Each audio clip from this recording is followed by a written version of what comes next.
MBC 100분 토론에서 못다한 이야기, 의대 정원 찬반 논란 확실하게 팩트체크 해보겠습니다. 사실이 아닙니다. 의사 인력은 2000년도에 7만 명에서 2020년도 14만 명으로 무려 100%나 증가했습니다. 의사 인력이 지난 20년 동안 의사단체의 반대로 증가되지 못했다는 것은 전혀 사실이 아닙니다. 사실이 아닙니다. 대한민국 국민들은 한 해 평균적으로 14.7회 의료기관을 방문합니다. OECD 국민들은 평균 5.9회 방문해서 대한민국 국민들은 OECD 평균에 비해서 2.5배 의료기관을 많이 이용하고 있습니다. 대한민국의 의료 공급 부족, 의사 공급 부족은 전혀 사실이 아닙니다. 그렇지 않습니다. 의사 인력을 대폭 늘린 그리스나 이탈리아 같은 국가를 살펴보면 OECD 평균 의료기관 이용 횟수보다 훨씬 낮은 의료기관 이용 횟수를 보이고 있습니다. 의사 인력을 늘린 나라에서 오히려 국민들은 OECD 평균보다 더 적은 의료 공급을 받고 있습니다. 그렇지 않습니다.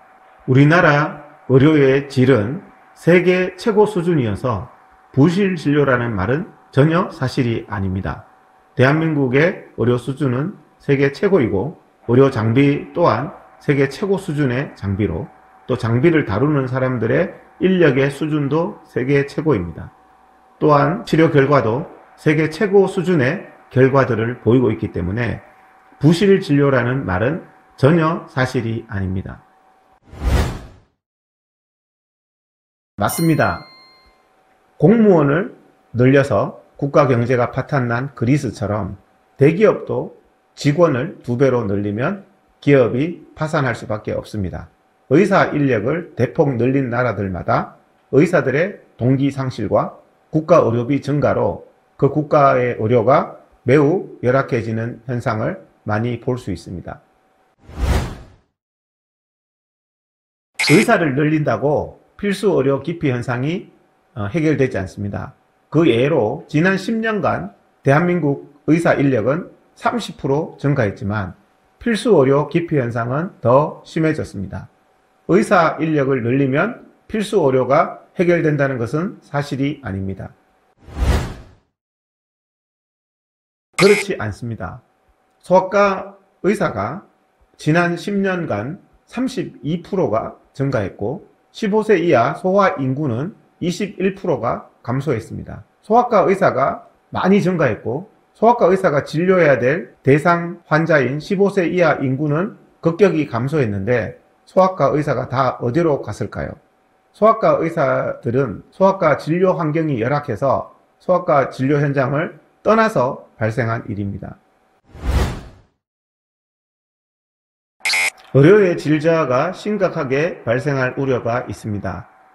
이유는 지역의사제는 의사들의 직업 선택의 자유와 국민들의 의료기관 선택의 자유를 심각하게 제한합니다. 의사의 경우 지역에서 의무 복무를 해야 되고 의무 복무를 하는 경우 근로의욕이 떨어져서 의료의 질 저하가 발생할 우려가 있고 국민들 입장에서는 지역 의료기관이 아닌 서울의 유수의 대학병원을 선택할 자유도 침해될 우려가 있습니다. 의사들의 직업 선택의 자유와 국민들의 의료기관 선택의 자유가 침해되면 의료의 질 저하가 발생합니다. 타당하지 않습니다. 대기업 임원이 돈을 많이 번다고 해서 대기업 임원을 많이 늘려야 합니까? 해당 직업의 수입과 필요 인력과는 아무런 상관관계가 없습니다. 맛집 사장이 싸게 맛있게 음식을 공급하는데 수입이 높다고 비난하는 것은 비이성적인 것입니다. 그렇지 않습니다. 지금 의대 정원을 반대하는 핵심 의료계 지도층이 50대 이상입니다. 50대 이상의 의사들은 의대 정원이 되더라도 그들이 진료 현장에 나오는 시기에는 은퇴를 바라보고 있기 때문에 개인적인 이해관계는 없다고 볼 수 있습니다. 50대 이상의 의사들이 의대 정원을 반대하는 이유는 대한민국의 의료의 미래를 걱정하기 때문입니다. 대한민국의 의료는 국민 여러분들이 아시다시피 최저 수준의 의료비로 최고의 치료 결과를 나타내는 OECD에서 가장 효율적인 의료 제도고 전 세계에서 부러움을 받는 제도입니다. 이러한 대한민국의 의료 제도를 의대 정원이라는 포퓰리즘 정책으로 대한민국 국민들의 건강을 위협하고 대한민국 의료의 미래를 위협하는 이런 잘못된 제도에 대해서 국민 여러분들께서 함께 정확한 사실을 아시고 막아주시기를 부탁드립니다.